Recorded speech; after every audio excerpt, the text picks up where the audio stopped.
महाराजगंज बलिया में पीएम की जनसभाएं हैं। दोनों जिलों में होगी आज पीएम की विशाल रैली। महाराजगंज की सभी विधानसभाओं को साधने की कोशिश प्रधानमंत्री नरेंद्र मोदी की तरफ से की जाएगी। बलिया में भी बीजेपी प्रत्याशियों के लिए करेंगे वोट की अपील। यूपी विधानसभा चुनावों के लिए प्रधानमंत्री नरेंद्र मोदी आज महाराजगंज और बलिया में प्रत्याशियों को जिताने के लिए रैली करने जा रहे हैं।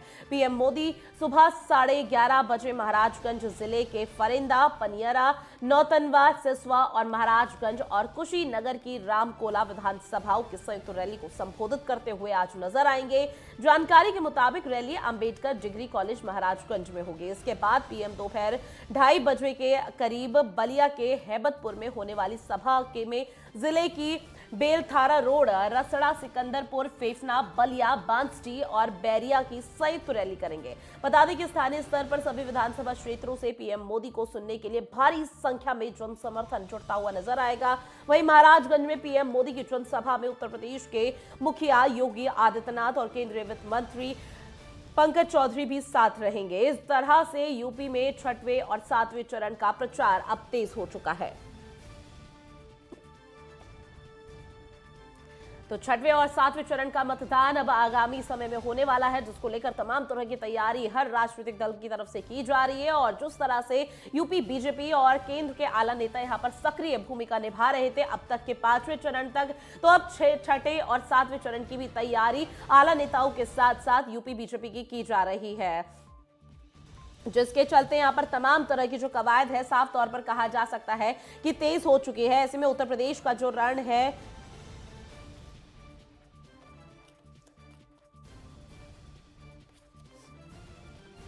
और ऐसे में प्रधानमंत्री नरेंद्र मोदी अब उत्तर प्रदेश के रण में कूदने जा रहे हैं, जहां तमाम तरीके की जो कवायद है वो तेज हो चुकी है। अब ऐसे में कौन 2022 के रण में यहां पर महत्वपूर्ण भूमिका निभाएगा, किसकी से जो सजती हुई नजर आएगी, ये देखना काफी महत्वपूर्ण होगा।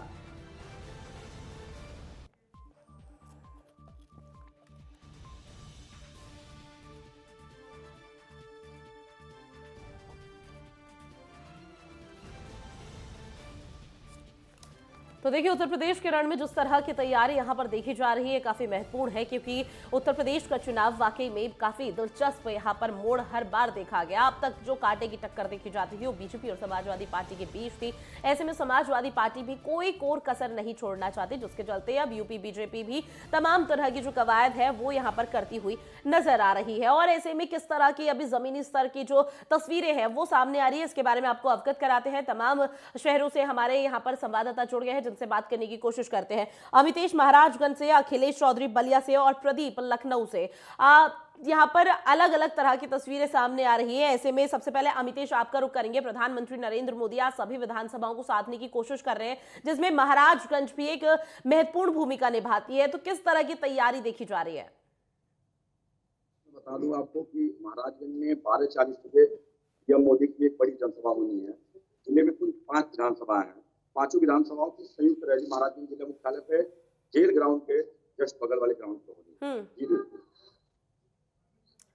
बिल्कुल, कई तरह की यहाँ पर तस्वीरें सामने आ गई। लेकिन प्रदीप, चूंकि प्रधानमंत्री नरेंद्र मोदी अब 6वें और 7वें चरण के लिए यहाँ पर सक्रिय हो चुके हैं, चाहे केंद्र के आला नेता हो वो भी अपनी सक्रियता निभा रहे हैं, तो धरातल पर क्या तस्वीर है? बिल्कुल रितु, अगर हम बात करें निश्चित रूप से नरेंद्र मोदी की ये जो सभा है इसका एक प्रभाव पड़ने जा रहा है। कहीं ना कहीं से हम अगर पिछले चुनाव को याद करें, जो पुनरावृत्ति हुई थी 2017 की बात करें, 2012 की बात करें, निश्चित रूप से प्रधानमंत्री नरेंद्र मोदी को सुनने के लिए लोग आतुर रहते हैं। चाहे वो गोरखपुर की जनसभा हो, महाराजगंज की जनसभा हो, बलिया की जनसभा हो। कल हमने देवरिया में देखा किस तरह से प्रधानमंत्री नरेंद्र मोदी को सुनने के लिए लोग आए थे।